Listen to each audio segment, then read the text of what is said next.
ఈరోజు సన్నయ్యకి వచ్చిన చేపలు చూద్దామని ఎట్లా కిలో ఎంకని లులు సెంటర్లో సన్నయ్యలో ఈ చేపలు ఈ రొయ్యలు ఇవన్నీ చేపలే.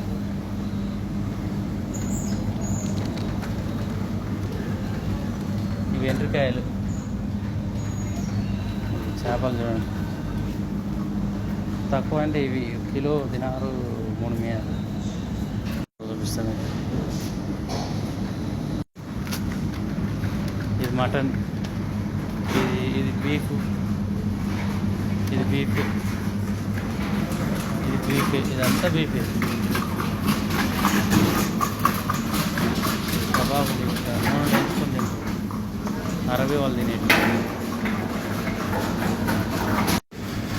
ఇవన్నీ ఉంటాయి కూరగాయలు ఇక్కడ లూలు సెంటర్లో. సేపులు, వావ్, కూరగాయలు, మామిడి పండ్లు ఇవన్నీ ఆఫర్లలో ఉంటాయి అన్నట్టు, తక్కువ రేట్లలో. అరటి పండ్లు, ఓ మై గాడ్, మామిడి పళ్ళు, దానిమ్మ ఇవన్నీ ఉంటాయి కూరగాయలు ఇక్కడ కోవిడ్లో. Okay friends, follow me, like me YouTube channel.